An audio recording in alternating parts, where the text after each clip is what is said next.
Acudimos una vez más a la Virgen al comienzo de este día y le pedimos eso, que ruegue por nosotros pecadores. Dios te salve María, llena eres de gracia, el Señor es contigo. Bendita tú eres entre todas las mujeres y bendito es el fruto de tu vientre, Jesús.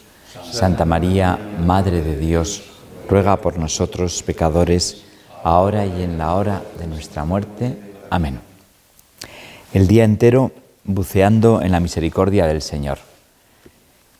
Dice San Juan de Ávila, lo que escarbéis en vuestras miserias, escarbadlo en la misericordia de Dios. Tocaremos las miserias personales, es verdad, pero no para una culpabilidad insana, sino para tocar la misericordia del Señor. Allí donde están nuestras heridas y nuestros pecados. El capítulo 2 del librillo de don Juan María, página 27, Pastores llenos de misericordia. Es un comentario sapiencial de las parábolas de la misericordia, para disfrutar. ¿Qué tipo de pastores somos? Unos textos iniciales en la página 28 sobre el pastor en el Antiguo y el Nuevo Testamento. Yo apacentaré mis ovejas, buscaré a la oveja perdida, traeré a la descarriada, vendaré a la herida, suscitaré un pastor para que las apaciente. Pastores según mi corazón, pastores Dabo Vobis.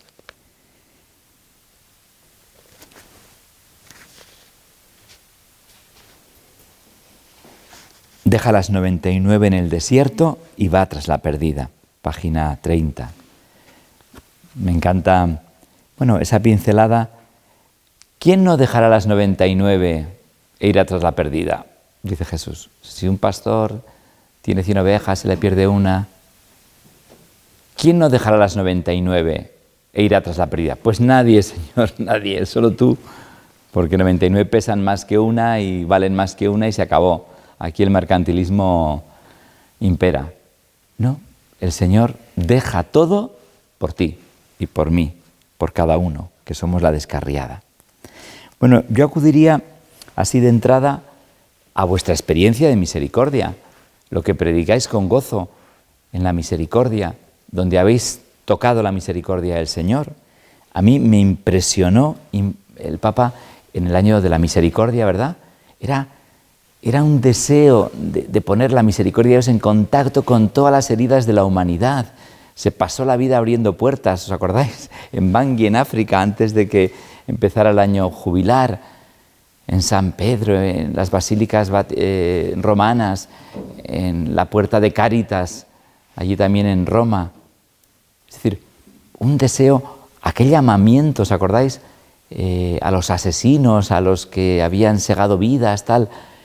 La misericordia del Señor sin límites.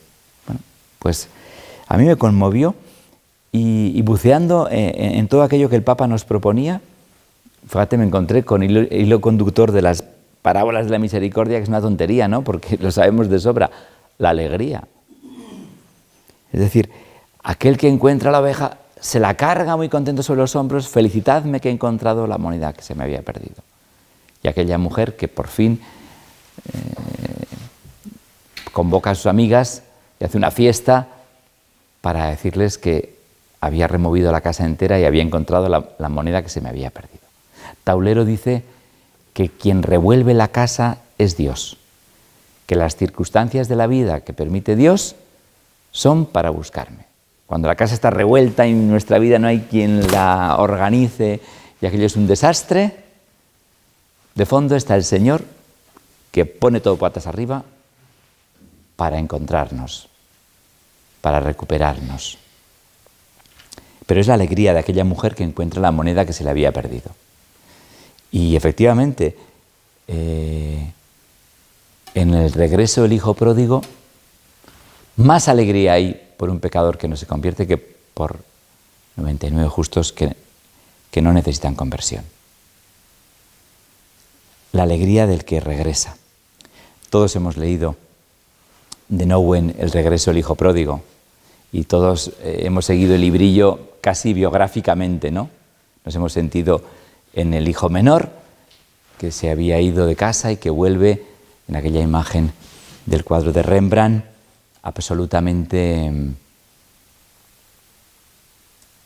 agonizante, rapado, herido, los pies rotos, unos harapos que daban de aquella vestidura, de aquella túnica noble que llevaba, solo la espada al cinto, signo de las familias pudientes en Países Bajos.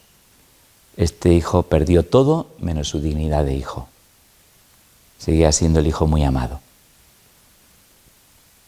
Y aquel amigo de Noguen le dice, pero tú el hijo pródigo, pero si tú nunca has salido de casa, si de casa fuiste al seminario, del seminario a la parroquia y toda tu vida has sido en la iglesia, en todo caso serás como el hermano mayor, siempre en casa, pero muy lejos del corazón del Padre, que no ha salido a los caminos porque el drama del corazón del Padre no lo había hecho suyo y punto.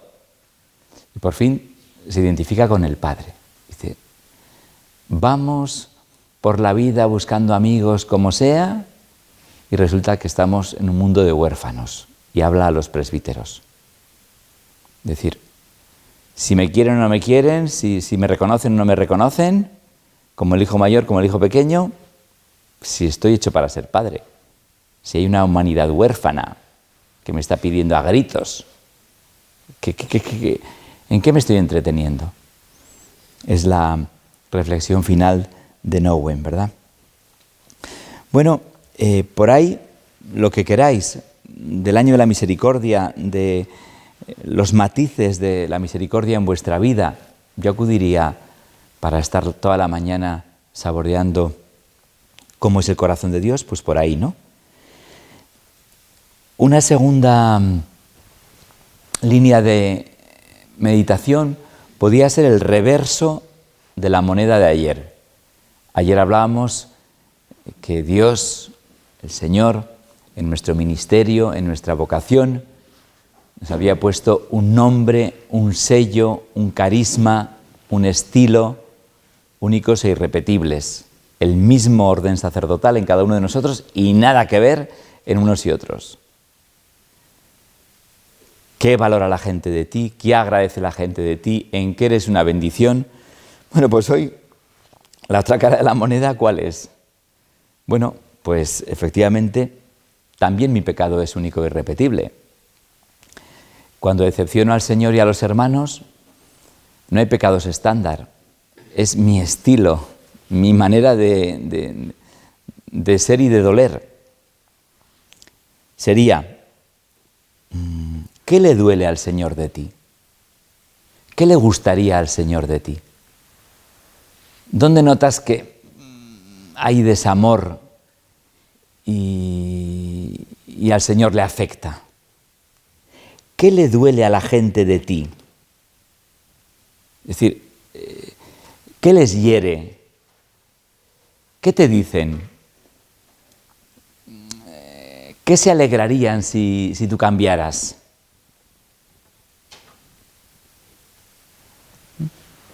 Porque claro, ayer decía, poner oído, ¿qué te han dicho últimamente? ¿En qué les has ayudado? ¿Qué te han agradecido? Por ahí va el don del Señor, el carisma. También hay un hilo de fondo, ¿no? ¿Qué te reprochan? ¿Qué te echan en cara? ¿Qué les duele? ¿En qué dicen que tienes que cambiar? Claro, si casi todos coinciden en lo mismo, no creo que haya una conjuración judeo-masónica contra ti. Pues será que hay algo de verdad. Bueno, pues con paz, con tranquilidad.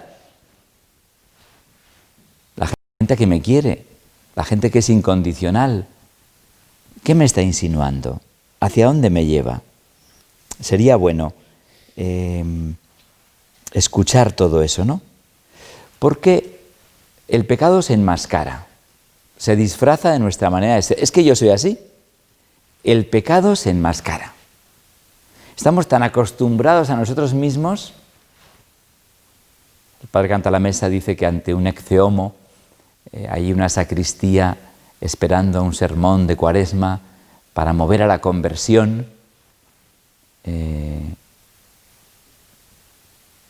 Pues es como si el Señor le dijera, viéndose atado con aquellas sogas, el ecce homo, y él se sentía libre. Yo atado y tú libre. Y el padre Cantalamessa sentía como que el demonio le estaba diciendo, ¿tú vas a hablar contra mí? ¿Tú me vas a desenmascarar? ¿Tú que eres cómplice? ¿Qué vas a decir de mí? Pues efectivamente, el pecado se enmascara, ¿no? A mí me impresiona mucho aquella expresión de San Pedro, ¿no?, que comentábamos ayer, Lucas 5, rema mar adentro, hoy no es día de peces, en tu nombre echaré las redes, una redada tan grande que llamaron a la otra barca, apártate de mí, Señor, que soy un pecador.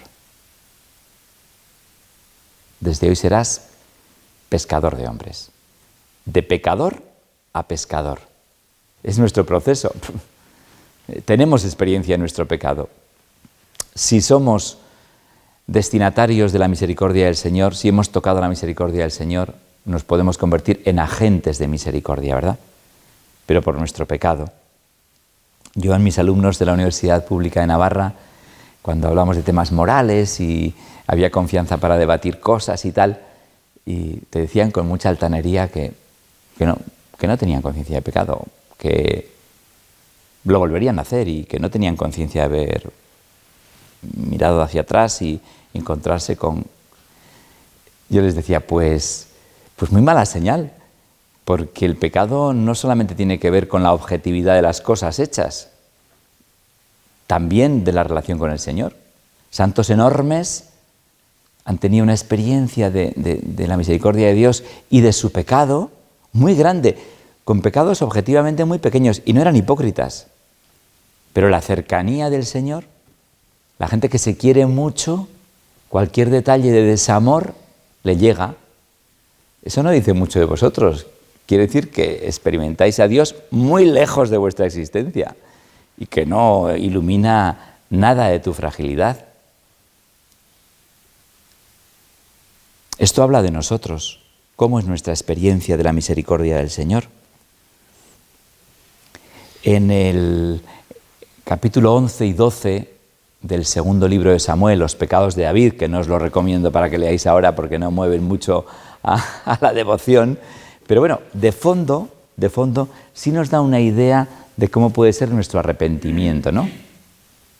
Está su gente en la guerra y él está en la siesta tranquilamente, se ha quedado en palacio, mira por la azotea, está la mujer de Urías bañándose, la hace llamar y efectivamente el versículo siguiente manda una nota diciendo que está embarazada. Dice el cardenal Martini, todo ocurre en 2 versículos. Y dice, pero bueno, ¿y este hombre? Ya sabéis la historia. Pues para tapar aquello manda a Urías que venga de la guerra, llega Urías, venga, vete a tu casa, yo voy a ir a mi casa, si mis hombres están en la guerra, no me voy a mi casa. Al día siguiente le prepara un banquete, le emborracha, tampoco va a su casa. Y dice Martini, en aquella noche terrible vio que tenía que sacrificar algo, vio David que tenía que sacrificar algo. O la vida de la mujer, el amor de la mujer, o su honorabilidad como rey, o la vida del soldado. Y elige sacrificar la vida del soldado. Ya sabéis, lo manda otra vez a la guerra con una carta para Joab, ponerle en el lugar más recio de la batalla y dejarle solo para que muera. Dice Martini, pero si David es un hombre bueno y generoso, ¿cómo se ha convertido en un asesino? Por su estupidez. El pecado siempre empieza en la estupidez, por la inadvertencia de las circunstancias. El pecado nos mete en callejones sin salida, en los cuales hay que pagar muy caro. Es decir, ¿qué pensaba? ¿Que porque era viejo no iba a pasar nada? ¿Qué pensaba? ¿Que porque era rey no iba a pasar nada? Pues evidentemente el origen del pecado de David es la estupidez, la inadvertencia de las circunstancias. Somos muy poco lúcidos en nuestra vida. Y eso nos mete en callejones sin salida, de los cuales ya, pues efectivamente hay que sacrificar algo. podemos tener un concepto narcisista del pecado. Lo mal que quedo cuando peco, la mala imagen de mí en el pecado, el asco que me doy en mi pecado. Bueno, pues mientras tengamos un concepto narcisista del pecado, nunca saldremos del pecado, ni descubriremos nada mayor. David, efectivamente, lo que tenía en principio fue un concepto narcisista del pecado, que no se supiera, que no trascendiera. Vamos a tapar esto, como sea. Ya sabéis entonces que le manda el profeta Natán,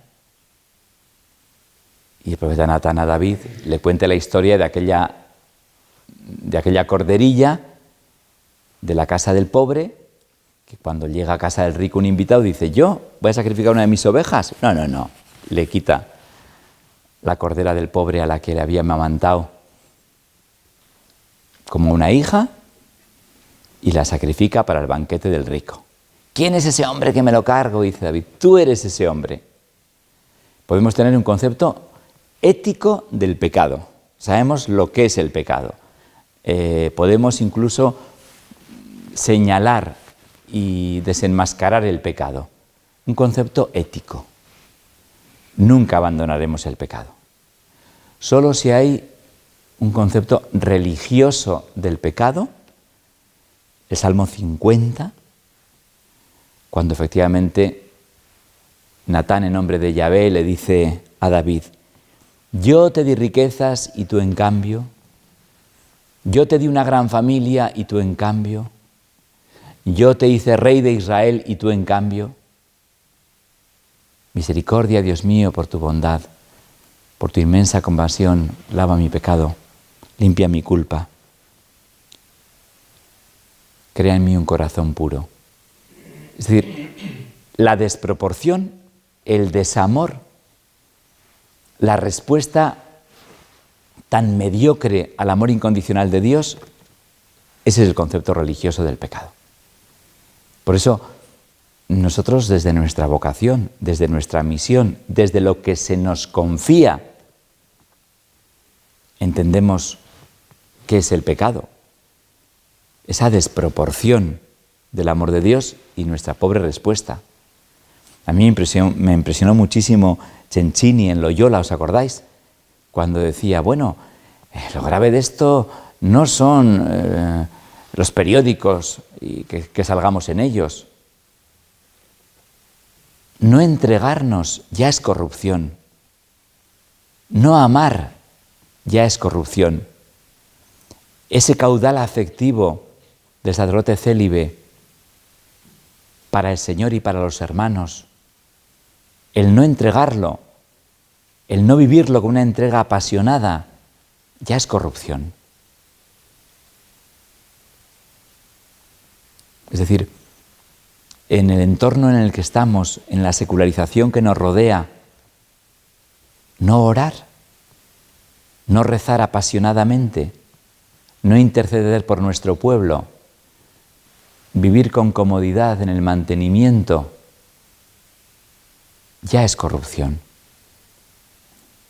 Vivimos unas circunstancias que nos invitan a una entrega absoluta, total. Por ahí debería ir, o podría ir también, nuestra meditación sobre el pecado y sobre todo nuestra contemplación de la misericordia del Señor. Os propongo un texto, Juan 8, la mujer sorprendida en flagrante adulterio. El Papa, en aquella carta apostólica, Misericordia y Paz, en medio del jubileo de la misericordia, nos la presenta de forma impresionante, ¿no? Misericordia et misera son las dos palabras que San Agustín usa para comentar el encuentro entre Jesús y la adúltera. No podía encontrar una expresión más bella y coherente que esta para hacer comprender el misterio del amor de Dios cuando viene al encuentro del pecador. Quedaron solo ellos dos, la miserable y la misericordia. Dice San Agustín, misericordia et misera. Quedaron solo ellos dos, la miserable y la misericordia. Una mujer y Jesús se encuentran, ella adúltera y según la ley juzgada, merecedora de la lapidación. Él que con su predicación y el don total de sí mismo que lo llevará hasta la cruz, ha devuelto la ley mosaica a su genuino propósito originario. En el centro no aparece la ley y la justicia legal, sino el amor de Dios que sabe leer el corazón de cada persona para comprender su deseo más recóndito y que debe tener el primado sobre todo. En este relato evangélico, sin embargo, no se encuentran el pecado y el juicio en abstracto, sino una pecadora y el Salvador. Jesús ha mirado a los ojos a aquella mujer y ha leído su corazón. Ella ha reconocido el deseo de ser comprendida, perdonada y liberada. La misericordia del pecado ha sido revestida por la misericordia del amor. Por parte de Jesús, ningún juicio que no esté marcado por la piedad y la compasión hacia la condición de la pecadora. A quien quería juzgarla y condenarla a muerte, Jesús responde con un silencio prolongado que ayuda a que la voz de Dios resuene en las conciencias, tanto de la mujer como de sus acusadores. Estos dejan caer las piedras de sus manos y se van uno a uno. Y después de ese silencio, Jesús dice: «Mujer, ¿dónde están tus acusadores? ¿Ninguno te ha condenado? Tampoco yo te condeno. Anda y en adelante no peques más». De este modo la ayuda a mirar el futuro con esperanza y a estar lista para encaminar nuevamente su vida. De ahora en adelante, si lo quiere, podrá caminar en la caridad. Una vez que hemos sido revestidos de misericordia, aunque permanezca la condición de debilidad por el pecado, esta debilidad es superada por el amor que permite mirar más allá y vivir de otra manera. Es impresionante esta mujer que es utilizada, ha sido sorprendida en flagrante adulterio, de él no se dice nada, simplemente para probar a Jesús. Tú que eres tan misericordioso, ¿qué dices cuando la ley de Moisés manda apedrear a las adúlteras?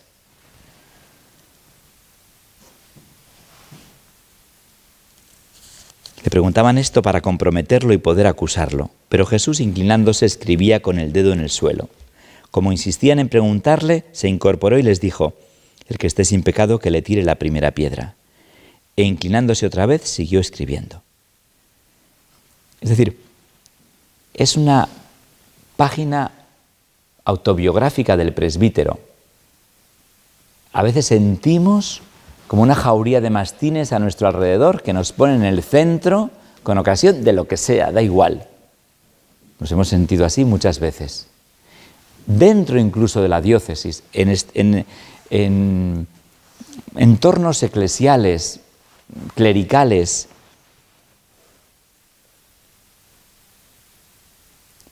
E inclinándose otra vez, siguió escribiendo. Ellos al oírlo se fueron escabullendo uno a uno, empezando por los más viejos. Y quedó solo Jesús con la mujer en medio, que seguía allí delante. Jesús se incorporó y le preguntó: «Mujer, ¿dónde están tus acusadores? ¿Ninguno te ha condenado?» «Ninguno, Señor. Tampoco yo te condeno. Vete y en adelante no peques más». La vida nos pone en condiciones de persecución, en auténticas emboscadas, condiciones en las que Dios apuesta por ti, contra todo el mundo, contra quien haga falta. Esta experiencia de misericordia la tenemos hoy los presbíteros, los sacerdotes, en nuestros entornos incluso pastorales, clericales, diocesanos, eclesiales. Yo me acuerdo siempre cuando leo este Evangelio, en mis primeros años de sacerdocio, el testimonio de un hermano jesuita en Loyola. Nos contaba un grupillo, así de forma familiar, un carácter terrible.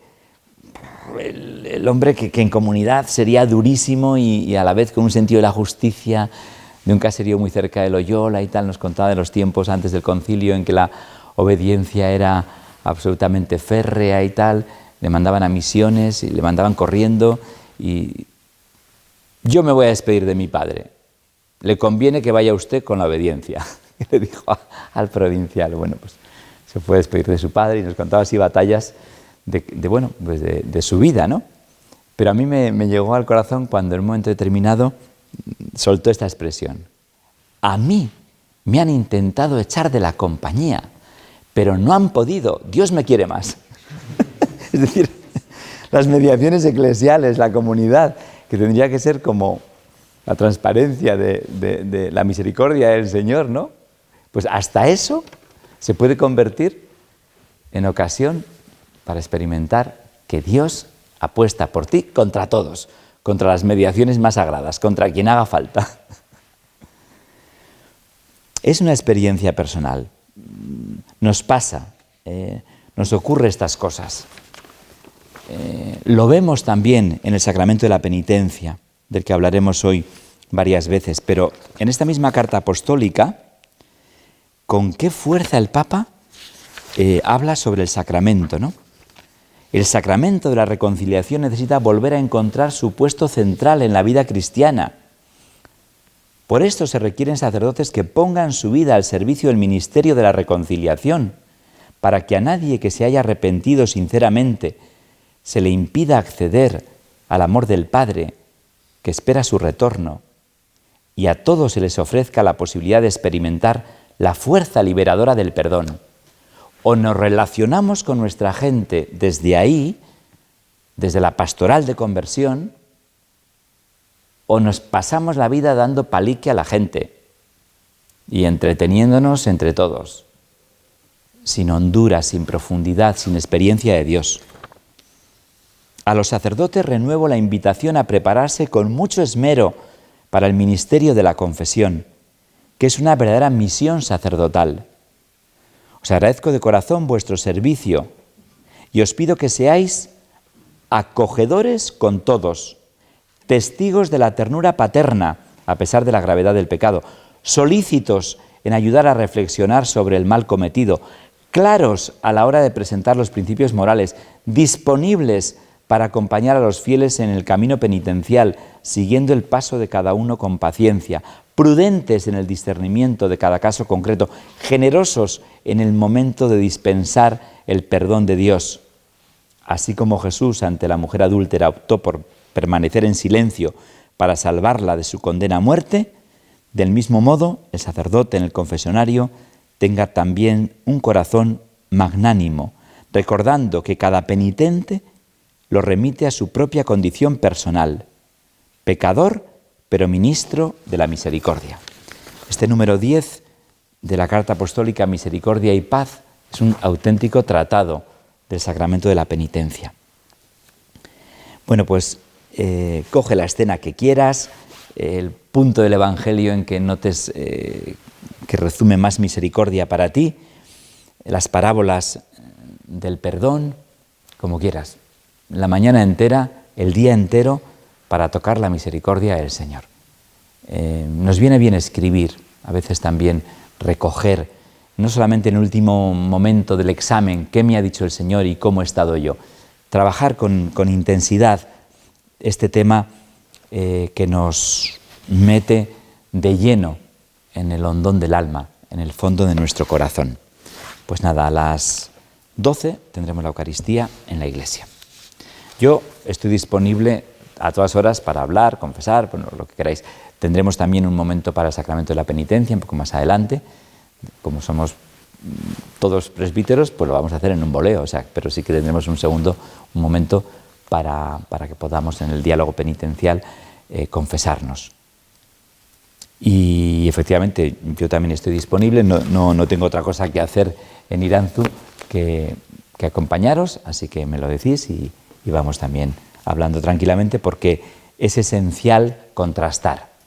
Hay momentos en los ejercicios, en nuestro itinerario espiritual, que nos podemos engañar, que viene bien relativizar, contrastar, dialogar.